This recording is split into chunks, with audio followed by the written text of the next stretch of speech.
Carlotta, welcome. And James, good to have you back. So I will get us going a little bit just with how we operate. This is Career Lab Wednesday. We'll get officially started in a few more minutes as we've got more people joining on. So what we do is we meet every Wednesday from noon till 1 p.m. Central Time.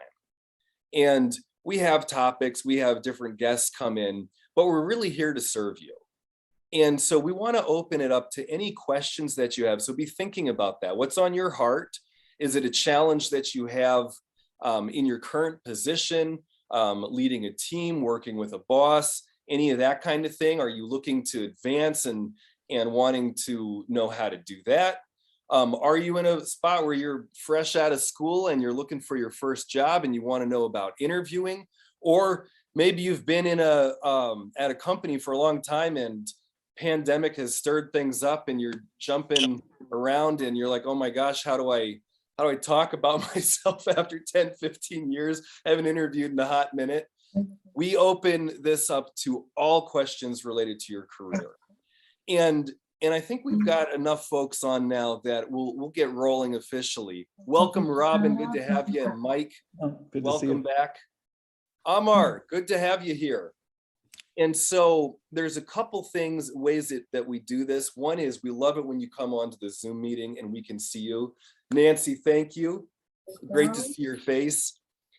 And that allows us to interact directly with you. If you're in a spot where you can't come on camera, that's fine. If you're able to just talk to, then we can coach with you directly.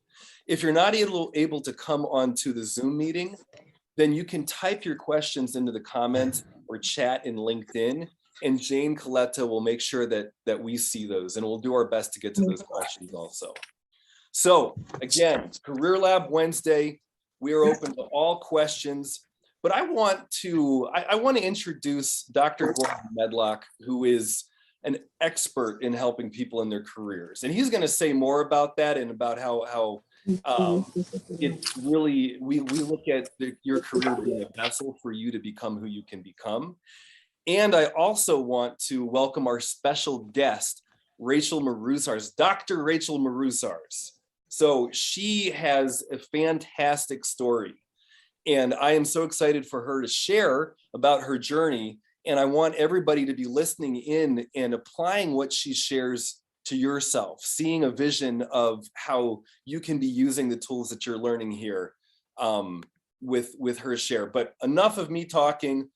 Again, welcome everybody. You can start typing your questions into the chat. I'll be talking with you there. But I want to pass it over to you, Dr. Medlock, for you to give us say more about what we mean when we say purpose and career. Will do. Well, thank you very much, George Donald. And Rachel Marusars, it's really great to have you here. I'm glad you were able to make it today.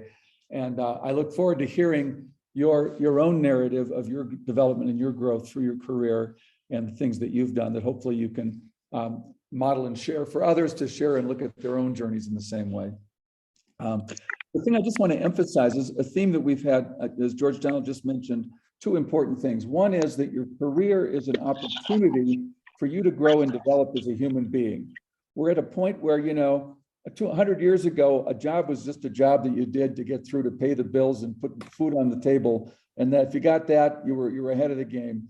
We're now expecting more. I mean, as capitalism is evolving, as civilization evolves, I know there may be questions of whether our civilization is actually evolving, but let's take the positive view here for a moment. And assume that it is. We are creating the potential, at least in the sector of work, where work becomes more than just a job to get done, but it becomes an opportunity to develop as a person. And we're taking that more and more seriously. There's a whole movement called human capital management, where instead of thinking of people as resources that you have to pay for, they're actually an investment in the talent of your company that is a differentiator in how your company works. So we really want to emphasize that your own personal journey of development and growth is largely stimulated through your career. And that's part of the reason that I like this particular work, why I attend this meeting every Wednesday, because I'm convinced it's one of the most important things. And I think that's part of what Rachel's going to be talking about today. So that said, the other thing that I want just to underline, as she's going to talk today, is about the idea of creating your own narrative. And we've talked about this quite a bit, and I think you've all heard this before, but I want to just underline it today, is we're all, being able to articulate your narrative about who you've been, how you've learned, what you've grown, how you've grown, what skills you've developed, and what mission and purpose you're fulfilling in life. Having that at your fingertips to be able to bring into a job interview, into a networking meeting, into a meeting with a client is really critical to your own skill set and your own career development. And I know a good friend of mine who was once the executive director of the March of Dimes. I never got together with her, never had lunch together with her. At some point, I didn't hear something about the mission of the March of Dimes and how she embodied it. I mean, she was living the mission. It was her mission as well as the organization's. And it was clear that she knew how to communicate that in a way that inspired people. So we're all on our own journeys. We're all at our own place. And with that, I'd like to introduce Rachel Maruzars to talk a little bit about her journey and her development as a leader in her organizations. So Rachel, please. Thank you. Oh my gosh. I am so excited, and I'm excited to hear what everybody who wants to share has questions, what you're working on, how you're working to develop yourselves professionally. I see my career as being part of my lifelong journey of growth and development, and I'm nowhere near stopping on that front. So learning and development in one's career is so important to me. And I think one of the reasons why I've achieved what I've achieved in my career and had such a satisfying career has been because for me, it's about service and about learning and development. So I haven't even told you who I am yet. So I'm Dr. Rachel Maruzars. I am Vice President of Development and Chief Development Officer at Sinai Chicago. Sinai Chicago is a nonprofit healthcare system on the west and southwest sides of Chicago. We serve over 150,000 patients per year. And our mission is about advancing health equity and providing health care for our communities, regardless of an individual's ability to pay, regardless of their insurance status. We are here to be a healthcare provider and safety net for the community. And I have loved being part of Sinai. If you'd asked me 2-3 years ago, did I expect that I would be Chief Development Officer with leadership over our fundraising for a system of this size? I don't know that I could have envisioned it. Perhaps I could have envisioned it, but I wouldn't have known what it would take for me to get here. But looking back over time and looking back over my 18 years of my career and the last several years at Sinai in particular, it has been entirely a journey of learning and developing and seeking out support, and especially really taking advantage of opportunities to learn and grow where I was in my organization, wherever I was. So the theme of today's conversation is learning and growing where you are. So I'm unusual for a fundraiser. I've been a fundraiser wearing many different hats in my field for 18 years. But in general, the average tenure for a fundraiser to stay at their organization is anywhere from 1 to 2 years. I've actually heard 14 months being the most recent average for a leader of development.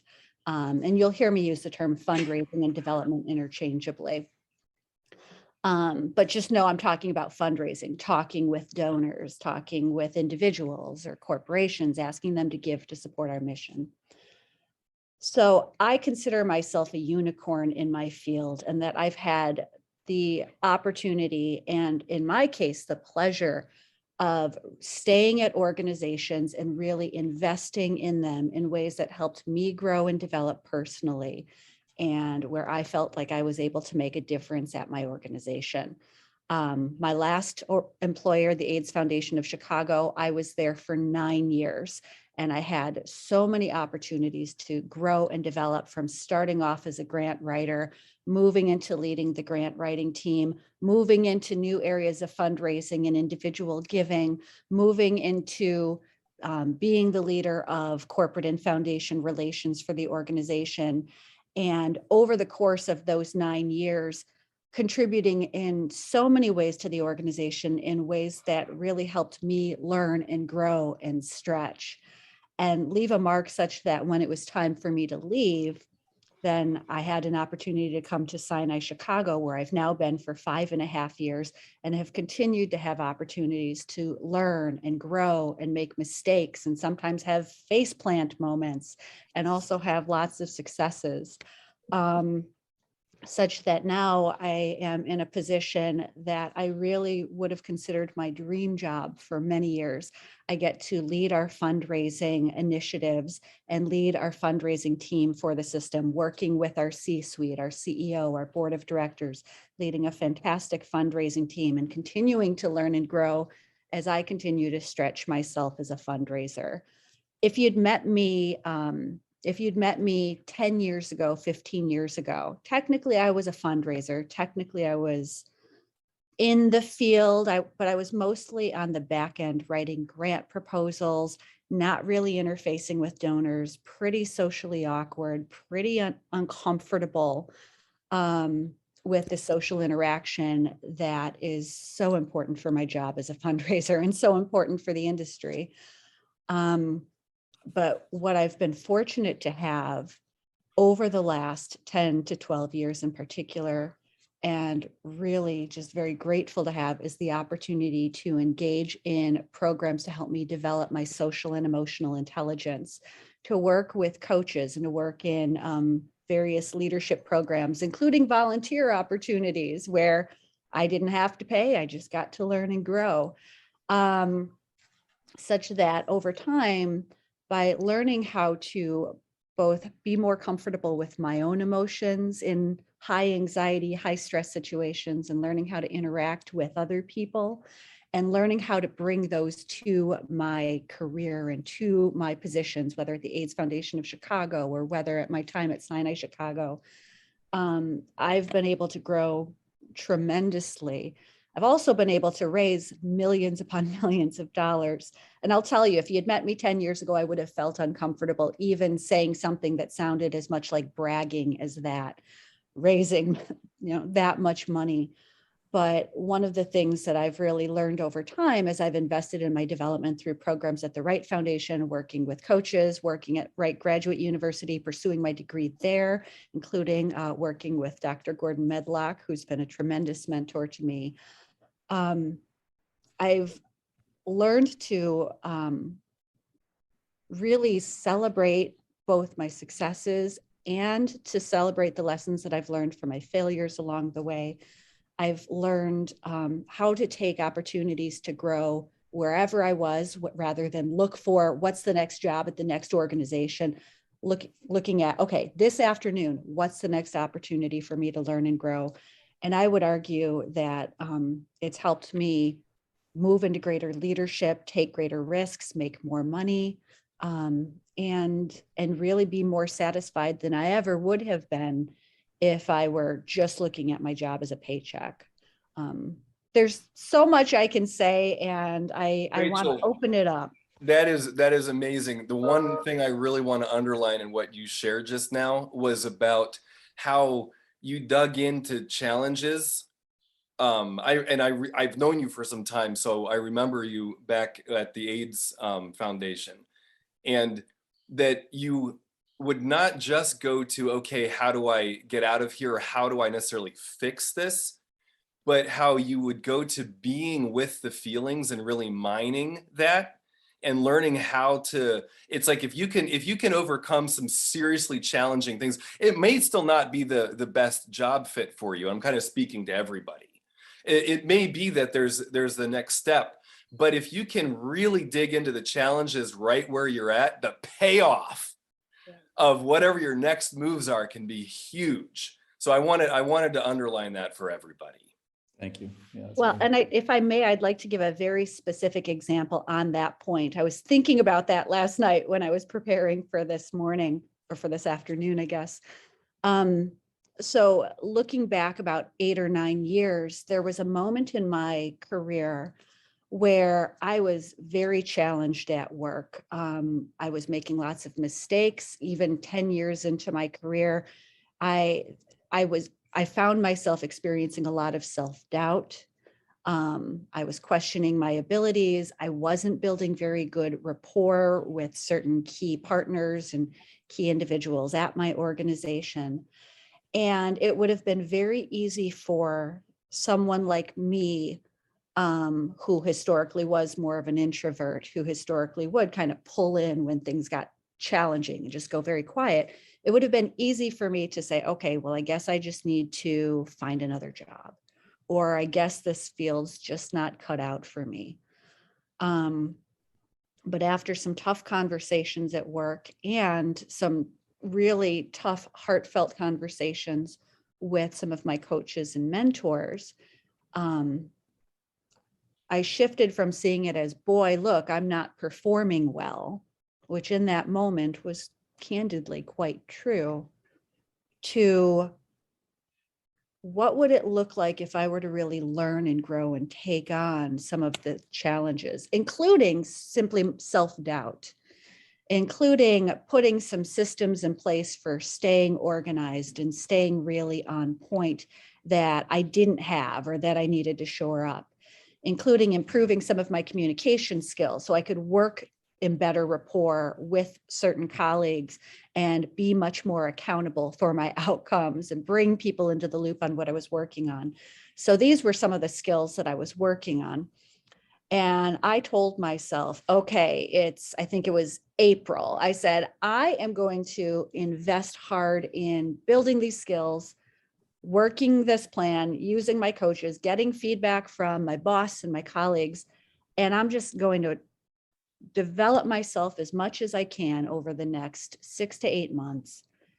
And after 6 to 8 months, if it's still not working, well, then I've got my answer. I probably need to find a new job. And hopefully, I won't be asked to, find a new job earlier. But I said, okay, I'm going to give myself these 6 to 8 months to really develop these skills, really take the feedback and really work on what I need to work on. And as I started to really dig in, and as I set that intention, my job was to learn and grow as I was working. I started to have fun. I started to get more engaged. I started to get more invested. I made some really quick turnarounds in terms of my organization, in terms of my communication. Again, having coaching and mentors and partners with me outside of my organization who are helping me develop these skills, as well as inside this organization, were incredibly helpful. By December 30th, that was kind of the day by which I was going to make a decision. Do I stay or do I go? And frankly, I was having so much fun that January 2nd, I was back in the office and I'm like, you know what? I've got deadlines to hit. Let's just keep going. It wasn't even a question. And here's the crazy thing. By late February, just 2 months after that deadline, I was having conversations with the leadership of my team about what my next growth steps were going to be. By June of that year, I had been promoted into what was at that point in time, the exact job that I wanted to create for myself at the organization. So within a 14-month period, I'd gone from really questioning whether I was cut out for this to all of a sudden moving into the job that I wanted. But it didn't come easily and it didn't come without discomfort. It actually came with a fair amount of discomfort. But having that growth mindset and using some of the skills that I've been so grateful to learn, especially with mentors and peers like mentors like Gordon, peers and partners like George Donald, Rachel, I actually it want to changed my trajectory. bring in some questions. This is awesome. I love what you're sharing. And Cynthia's got a question, which, and Cynthia, are you available to come off mute? Perfect. So how many coaches? Did you have more than one coach? And did they focus on something different with you? Yes. So I was at the time involved in what we call a transformation lab at the Wright Foundation. For those of you who are not familiar with the organization, the Right Foundation for the Realization of Human Potential, which is the organization through which I know George Donald and Dr. Medlock. Keep going, and we're going to drop a link in for a training we have coming up. There are a series of wonderful programs designed to help individuals develop skills in social and emotional intelligence. There are weekend trainings, including one that is available for free for people who want to get that introduction. And there are year-long programs and ongoing programs. And so I was part of a program called a Transformation Lab, where I had a coach that was working with me on my social and emotional intelligence one-on-one. I had a group that I was part of where I was getting feedback from the group as we were working on different skills and different assignments to help us develop our skills along whatever our cutting edge was. And I also had the opportunity to pursue a master's degree through Wright Graduate University, which I had just recently started at that moment in time. Where I was getting other feedback. So I have been very privileged and fortunate to have a tremendous amount of support that way. With that said, even having just the one coach who was working with me on learning how to be with my fear and my anxiety and my upset, and learning how to communicate more directly and be in rapport, and helping me think through goal setting and what was most important, even having that one coach would have made a tremendous, tremendous difference. Did that answer your question, Cynthia? It did. Thank you so much. Great, good. Well, sweet. And we're getting some more questions here. So let's jump over to this. I want to check in and see, Nancy, are you available? And if not, then we'll circle back to you in just a sec. So this is Career Lab Wednesday. I want to do a quick room reset. We have with us today Dr. Rachel Maruzars sharing about being successful where you're at, really digging in and learning the lessons that are available to each and every one of us daily. And Dr. Medlock sharing with us about how we view career as a place for you to develop yourself, to become who you can become. It's not just a paycheck. So we are digging in on that. If you're just joining us, you can always go back and review the recording of this later. But we've got some questions coming in. I would love to, Nancy, are you available? It looks like you're at the office because you've got a mask on, so you're in a public spot. Yes. Fantastic. Okay, so Nancy, you're wanting to know about, you're trying to see where to go in your career, and you want to grow in your career, but you want to do it with purpose and to have pleasure in working. Can you tell us more about that? Can you hear me? We got you. Yes. Can you hear me? Yep. Yeah, you're fine. Oh, okay. Yes, that's correct. I'm discerning where that I need to go in my career. And sometimes I feel like, okay, it's time for me to move. Mhm. Where are you at currently? Doing well, thank you. I think the question was, where are you? What type of work are you doing currently? And what's the sense of purpose that you're experiencing or not in your current job? Oh, my current job is, my title is ground transportation specialist. I work in the International Airport of Orlando. I open companies so they can do businesses with the airport and transportation, and I issue parking card. So you said that you're looking for a deeper sense of purpose in your life. Can you tell us a little bit more about that? Okay, well, to be honest, I wanna have my own company, but at the same time that help the community. And for some reason, I have this either do real estate or do something in construction. It's Mhm. We just lost you a little bit there. You still there? yes, I'm so sorry. Okay, no problem. So you're considering looking at real estate or construction, or but looking to have your own company and to own your own company, is that correct? Yeah, and helping the community. So, and by the community, what are you referring to? To describe the community you want to serve? For some reason, it's coming to my mind, women with kids. I don't know why. Mhm. Okay. So I'm going to say a little bit about purpose.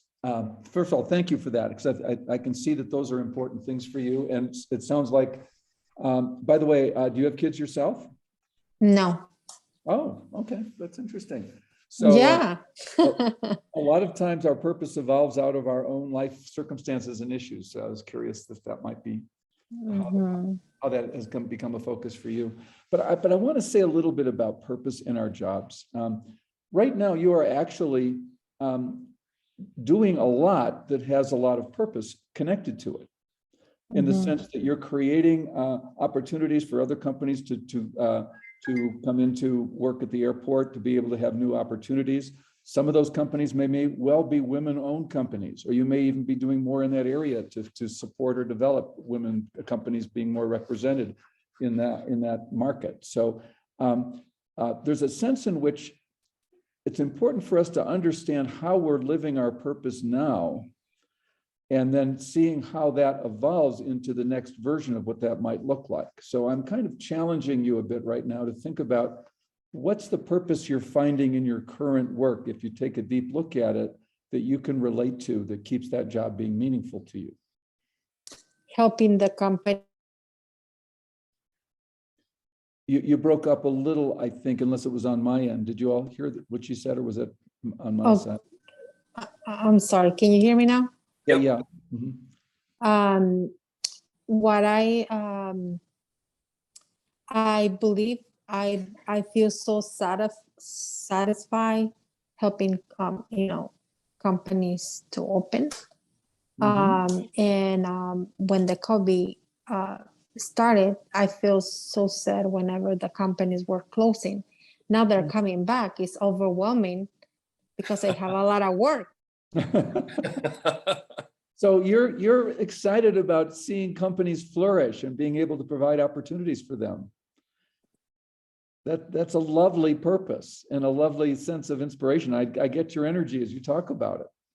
So it's you're seeing yourself creating that now, and you kind of have the desire to build your own business, it sounds like, is what I'm hearing. So you're feeling excited about what you're creating, and maybe you want to create some of that for yourself as well. So but my question for you is, have you fulfilled all that you want to fulfill in this job before you move on to your next venture? Or is there still stuff that you're wanting to learn that you might be able to use as you move into your next opportunity?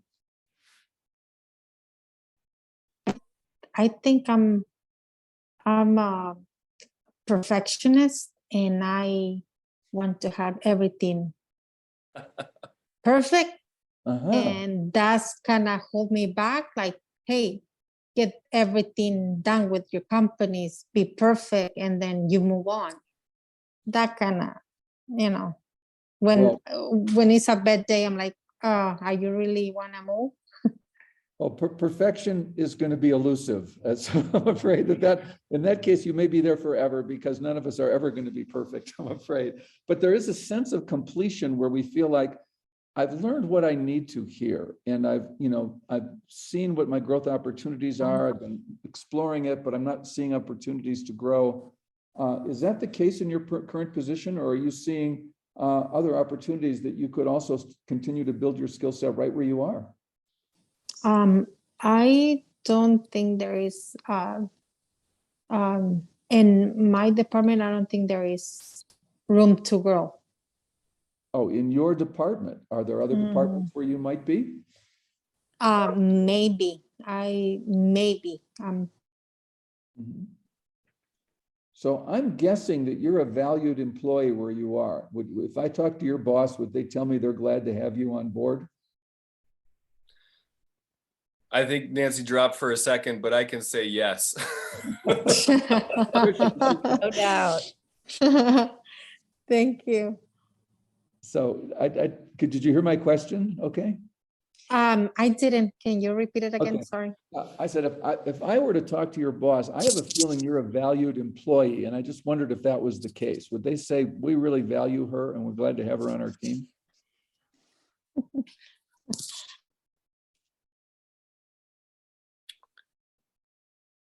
I think we should keep moving on. Dr. Medlock, can you make the point and keep going, because I think we're losing Nancy some here with internet. What I'm working on with Nancy right now is discovering that purpose is not this elusive thing that's out there somewhere. It's actually embedded in what we're doing. If you remember in Rachel's story, she was finding purpose, and part of the purpose was her own growth and development as in her career. In every situation that she was in, including the challenges, and sort of following that through. And I think a lot of times people think, oh, I've got to jump to this other thing to find myself and who I am, as opposed to realizing we're actually doing that in each moment of our career where we are. So it's really trying to help her see where she is now and where she is experiencing it, because it'll be a more grounded move when she does make it, if she's flowing from what she's creating now, as opposed to trying to find a solution that's a leap. Absolutely. And that piece, so often people that we work with will have a lot of kind of self-doubt and turn things in and be way more isolated than needed. And Nancy, I have a hunch that if you were to talk to the people around you, your supervisors, bosses, team members, and shared with them about what you want and what's important to you, my hunch is that they would rally behind you and be like, oh, well, what about this? And that they would help you with the steps into possible advancement with the current company that you're with, or starting a side hustle and building that up. But there's a lot. I just wanted to name that. And Rachel, I'm curious about your transition, and what was that like where you were having those conversations? Yeah. Well, it's so interesting. I'd actually like to comment a little later on contributing to the community and where you can do that. So I just want to tag Perfect. that. Okay. When I was in year 9 at my last organization, I had made a commitment that I was going to stay at that organization and contribute and develop myself until I felt really satisfied with the contribution that I had made there. And that I felt like I had developed myself to the point where I was ready and equipped for whatever the next challenge was. And that was a commitment I made fairly early on, which really served me. That's actually served me beautifully throughout my career. So when I reached the point where I said, you know what, I'm ready for the next challenge. There are certain things that I want. There's a little bit more that I want in my career, my impact, and other things that were very important to me personally and professionally. It was sort of a no-brainer at that point. Great, let's look for that next opportunity. But what felt really good was that I knew I had grown as fully as I could at the organization. I knew what I was looking for in my next opportunity, which was greater impact, more responsibility, larger organization. And I also felt satisfied that I'd given as much to my organization at the AIDS Foundation and that they were going to continue to grow after I left. So I felt like, they're in great shape. And they've continued to grow. I'm so proud of the organization. I was just talking with my old boss there a week ago. And they're just blowing the doors off the place. But I knew I'd put my all into the organization while I was there, and I was really ready for the next challenge. And it sounds like, Nancy, that might be where you are.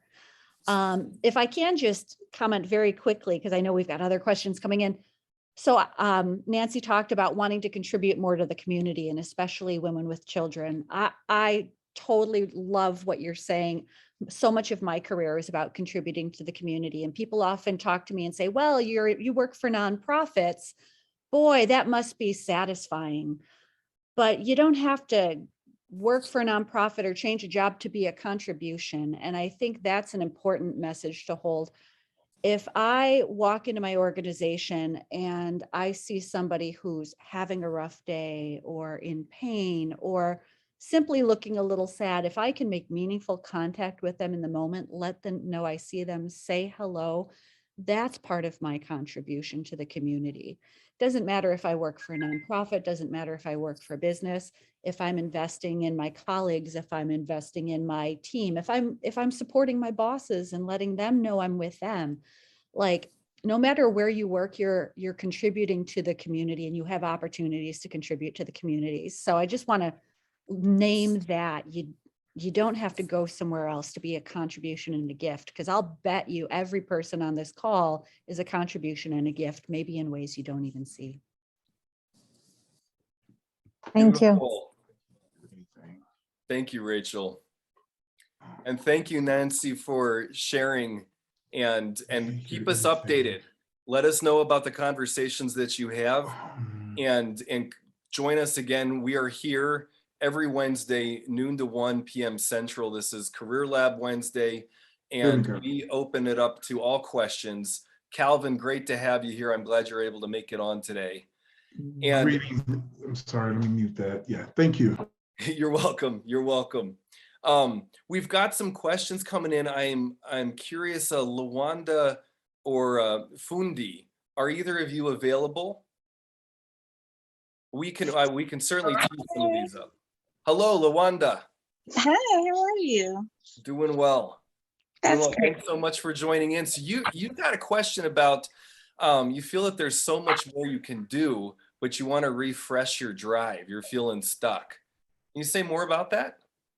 So I've been with my company for 16 years now. So it's, you know, the longevity. It's like, oh God, am I just stuck? Am I going to be doing this part for forever? How do I refresh that drive to say, you know, there's more that you can do. There's more that you can contribute. I have great working relationship with our internal and external business partners. I feel like my contribution here, like I'm ready for the next level. So it's like, okay, but I'm feeling stuck. How do I get out of that funk of feeling stuck to say, let's go, let's get this, let's go move forward. Let's move to the next level somewhat. I don't know. I just kind of feel stuck. Cool. So wait, so there's potential movement for you. So there's opportunity. Absolutely. And you're finding that you're just not embracing it. Yes, I feel like oh, cool. Okay. I'm not confident at this point. Like, okay, am I confident I can do this and move over and move to the next level? Is it, you know, the unexpected unknown, I feel, is giving me that version of feeling stuck. And I want to get away from that and embrace the feeling of that confidence and say, you know, move forward, get things going, get your career back on the path to climbing that corporate ladder. So it's all of that in one.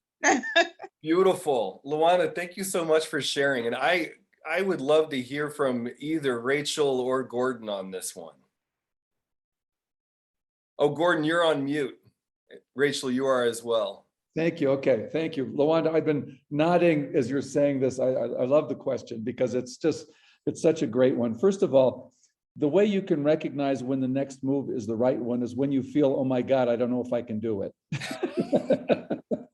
So okay, that's a great answer. well, that tells you that you're in the right ballpark. So congratulations. And the other thing is, each of us is responsible for managing our own career. This is something that a lot of people are not aware of. You can't expect your boss to know what your career path should be. I mean, they might have some ideas, but ultimately that's going to come from you and what you're motivated by, what you're inspired by, and that you generate that conversation. So, and And the fact that you have some fear about, it sounds like you have some options that you're looking at, but that you're scared. So can you tell us a little bit about, we talk about something called yearning at Wright a lot. We have our fears about what we want to do, but there's also the yearning of how we want to contribute and how we make a difference. So could you tell us a little bit about the yearning that's motivating you to want to do more? So I feel like I have a lot of certifications. I have, my degree. I have my Lean Six Sigma Green Belt, Black Belt. I have my project management certification. I use them, but I want to lean more into the project management. I want to get more. It's using that part of what I know that I feel that I can be more of a contributor for or to the organization. So it's the yearning of using that part. Gotcha. What I know. Now, are you working in a project management role right now? Well, a lot of senior analyst roles now have converted to encompass project management functionality, I want to Sure. say. Yeah. So I'm senior analyst. However, that project management core is in there. You have to be able to manage multiple projects as well as doing your daily functions. So it's all combined now. Cool. So you're already doing the job you really want to do, and you already know how to do it, correct? Yes, just not at the capacity of how I want to do it. Like, Great. Yeah. So every manager wants an employee like you. Yep. Somebody who says, I want to do more, I will contribute more. I mean, this is what managers live for. So, so my question, I guess, for you at this point is, what's the position or what's the role or way in which you see yourself making this next move? If you can sort of see past your fear into your yearning, what would that next position look like from what you're seeing? it would look like the Atlantic Ocean. It would look, I don't Whoa, no wonder you get scared. I just had to say that. No, internally, I believe it'll be more calming. Looking at myself, being in that role, it kind of brings me a calm when I think about it. Oh, I'm getting that. Yeah, I guess my question is more objectively. I'm guessing there are opportunities that you could start negotiating for in your current role. Are there any that you're aware of? Yes, there are. And I've actually, just reached out today to say, hey, I applied for this project manager. Actually, there is a project management position open. So I applied for it. And I actually was told today that an offer was made to somebody else. I didn't even get an interview. So I was just like, I was kind of bummed out. So Yeah, bummer. yeah, it kind of makes me feel like, I know I have everything. I know it. I've been told from the actual person that did the hiring, like, you have it all, but I didn't get the Cool. interview. I didn't get the opportunity to express all of that to them. Well, okay, but now you've come out. People know that you want it, you're looking for it. So that's cool. Do you have any mentors, or what mentors do you have in the organization that senior level people that are helping you develop and grow as an employee? I think that I don't have that at this moment. Okay. There is individuals here that can possibly do it. It's very hard to get someone to do it. I guess now with the space that we're in with working from home, you can set up meetings to meet with those individuals, but I've tried reaching out to at least 2 individuals I know that are very awesome to see if they would be willing to mentor me. Good. And I haven't gotten a response yet, so maybe I'll just reach out to them. Tell them you just had an opportunity that you saw, you actually got to it too late, but it's really the kind of thing you're looking for. And you'd really love to talk with them about your own career development because you want to make a bigger contribution. And I can't imagine a senior level person that wouldn't be curious and want to know more and talk more with you. And this is called managing up. To manage a career, you've got to manage up into the next levels above you, 1 or 2 levels up. to find people who are going to be allies for you, that when the next position opens up, they're calling you to say, Lawanda, this is one I think you really, given our conversation, one you really ought to go for. And not only that, they'll put in a good word for you. So for internal hires, that's really important. So I get the impression you're working for a large organization. Is that correct? I do. Right. Blue Cross Blue Shield of Michigan. What is it, Blue Cross of Michigan? Yes, Blue Cross Blue Shield of Michigan. Yeah, I think they're a fairly large organization. Yes, So- they are. They are. Also, I've actually had some working experience coaching people at Blue Cross here in Illinois. It's also a challenging move sometimes to make it out of a particular niche into another niche and getting the right managers aligned. It's not an easy job to create that coalition. But so think of your job as also now building your own team of support for your career development at that organization, because it is the sort of place you can make a career, but it does require a lot of negotiation to do that sort of thing. So I think you're on your track. I think you're a gold mine there, and you're going to find the right person. You just keep digging out, just let them know you want the support and share your vision, because you're nice and clear about what you want. So it makes their job easy. Yeah. You know, so Yeah. I think you're on track, and you just keep following that and just keep creating it, and let us know what you find. Okay. I'd be curious to hear how this goes. Thank you. Thank you. Okay. All right. And Lawanda, I echo everything Dr. Medlock said, and you're in very good company. The first time I applied for the Chief Development Officer position at Sinai, I was told not yet. And so, and I can't tell you how many jobs over the years I was told, nope, not quite the right person. So I just want you to know you're in very good company, and I love your drive and your motivation that you already are showing. And I'm rooting for you. Big time. Thank you. Thank you very much. Here, here. Fantastic. Well, thank you so much. Quick room reset. We've got more people joining in. This is Career Lab Wednesday. We've had a whole bunch of stuff. So if you're just getting here, make sure to go back and watch the beginning of it. But we've got some questions I want to make sure that we're getting in here. So Fundi, am I saying your name correctly? Yes, yes. Fantastic. Welcome, Fundi. So you have accepted an offer and you got another one, and now you're like, oh no, what do I do? Tell us more. Okay. I accepted an offer, and then immediately after I accepted the offer, a recruiter reached out to me and said, I looked at your LinkedIn profile and I've got some opportunities that I think you're a match. We connected, and he referred me to 2 companies, and one of the companies is pursuing me. Is actually interested in talking to me more, and I'm interested in that company, but it's taking longer. I have to start at another company in a few weeks' time, and they have not made a decision.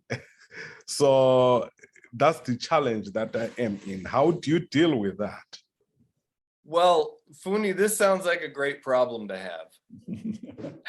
Dr. Medlock, what can you say about this? Yeah, first of all, I want to make sure I understood correctly what you were saying, that you have actually accepted the offer from the other company. Is that correct? Yes, And has a start time been set yet? yes. And when is that? March 28th. March 28th. Okay, good. So what's your reservation about the current job? What is it you're not satisfied with? When I accepted that position, I resigned from my job. I'm sorry, I didn't quite hear you. Could you say that again? When I accepted the offer, I put in notice. So I said, I have already served my notice. I finished my notice last week. Oh. So, but what is there about the current job that you've accepted that you're hesitating about? No, I'm not hesitating, but there is another better offer. Well, I understand, but what is there about the current one that you don't want? There's something about it that's leading you to say, I'm not really, even though I've accepted it, it's not really what I'm wanting. I'm wondering what are you finding missing? Well, the other one is more of a middle management job. Ah, and the other one is an executive level job. I see. Mhm. So, and, okay, And they can also look at the salaries are pretty much comparable. And the difference is that the first one that I accepted is at the cost of living is higher than the other position, but the salaries are pretty much the okay, same. so this is a little bit tricky, but I think that what you need to do is get closure for yourself as quickly as possible. Do the other people know that you've already accepted another position? I haven't told them yet. Yeah, I wouldn't tell them that, because that would, for them, be a red flag.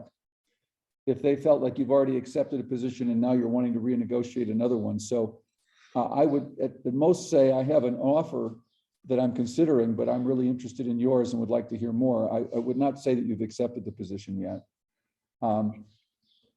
So can you appreciate why I would be saying that?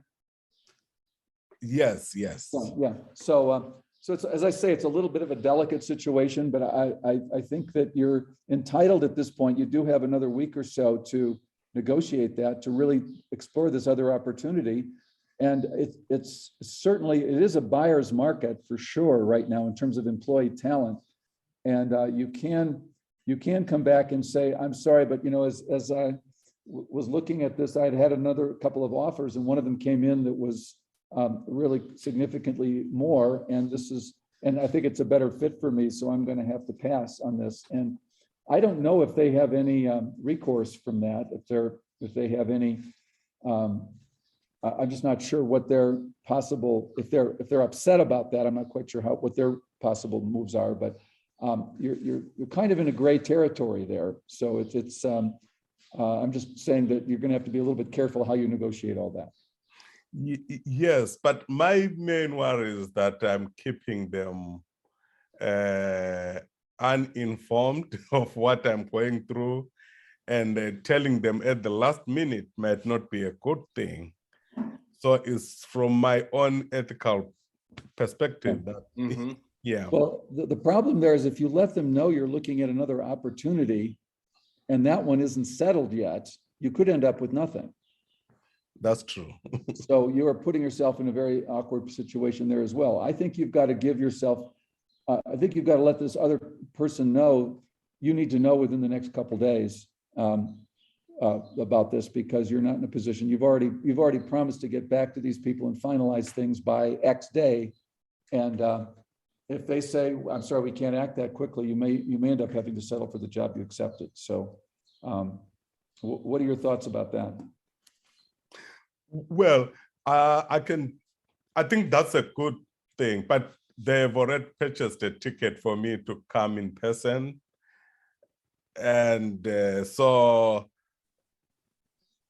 I don't know what that would mean. If When are they asking you to fly out? the 17th. The 17th? Yeah. Well, you got to get closure before then. Yeah, that's right. And you need to push this other, let them know. Tell them, I'd love to work for you guys, but I've got an offer here right now that I really am committed to deciding on by the 15th or 16th or whatever. And I would need to know by then. So can we move that quickly? I would love for that to happen. Otherwise, I'm obligated to take the other one. Okay. And if they really want you, they will make it work. Yep. Okay. Okay. Yep. Fundi, one thing that comes up on this end is you can keep in mind that a lot of companies don't have the greatest hiring process. And sometimes you helping them along and saying, I need this by this time because of other things, they may just be like, okay, great. Okay, we need to move on this. It's not, I can't say that across the board, but from my experience working with people, very often that's not going to hurt you. Yeah, absolutely. In fact, it heightens your value because they realize, in fact, it often happens. I swear to God, at least I would say over 50% of the time that I have a client I'm working with who gets an offer, they get a second one as well. Because as soon as you've got one in hand, you're already more valuable. They realize, oh, somebody else wants this guy. So you are absolutely within your rights to to request quick action on this, and just let them know you really are interested in their role and would love to work for them. And they'll make it happen if they really want you. So good luck with that. Let us know how that goes. I'd like to hear how that comes out. Okay, thank you very much. Okay. George Donald, I'm thinking we're kind of running out of time. I think it would be good if we could say a little bit about the More Life training and the social emotional intelligence piece, because I think that was so central to Rachel's story today. And I think a lot of the issues we're talking about, just to let people know about that opportunity and whatever else that we need to kind of touch base about before we wrap up today. Totally. Thank you so much, Dr. Medlock. So we have, it's not this weekend, it's the next one. We have our More Life training weekend. It's not a weekend anymore. It's Friday evening and Saturday. It's a deep dive into social and emotional intelligence. So a lot of what Dr. Rachel Maruzars was sharing about how to navigate challenging conversations, how to stretch into who you could become. And Lawanda, I hope you can go back and listen to this piece because I was so thinking about you. There's a lot that goes on with our emotions, and I hope nobody minds that I'll cuss, but we're basically full of shit when we think about how when we think about how we are with our emotions. If you notice our language, we'll say, well, I feel stuck. That's not true. It's not, stuck is not a feeling. And there's actually a great amount of data in all of our feelings. And if we can learn to be with the discomfort of our fear, hurt, anger, sadness, and joy, yes, even joy can be uncomfortable for a lot of us. If we can learn to be with that, then wonderful things come. Wonderful things. We see opportunities that our unconscious mind would just never let us touch.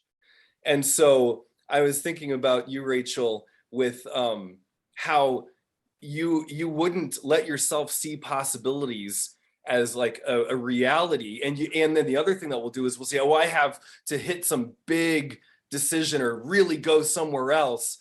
And that's really, for most of us, what that tends to be is a way to actually put ourselves down and fail at it and say, oh, see, I wasn't really enough, rather than looking at the little movements we could do day by day to challenge ourselves in day-to-day conversations that really give us more data. Anyway, I could talk a lot more about this and we got to wrap, but that training is huge. We have coaches back when it was in person and before online, we have people fly in from all over the place, China, Europe, etc. It's a training where coaches, lawyers, therapists will come use it to get their CEUs. So if anybody listening needs that, I think you get 17 CEUs for this training. I just want to let them know, George Donald, in case you really decide you want to do it. George Donald happens to lead one of the teams on that training. Oh, so yeah. If you want to get him, just tell him, hey, I attended this career workshop and I want to be on his team. And you get a chance to work with him for a couple of days too. Oh, thank you, Dr. Medlock. Yes. So we got to wrap, but you've got the link in there. And everybody, thank you so much for joining in. Really great to see you, see some familiar faces, see some new folks joining in. Tyrone, good to see you again. Good to see you here. Appreciate your presence today. Yes. And Dr. Medlock, thank you as always for your expertise. Dr. Rachel Maruzars, thank you so much for sharing your story and how your vision has evolved over time. And I welcome everybody to join us next week and share your successes with us, share your challenges with us, and we'll do our best to get to your questions. I've saw some come in, so I'll be circling back with some of you. But until next week, many blessings. Be well. Thank you. Onward, upward. Okay. Take care. Bye-bye now. So long. Thanks.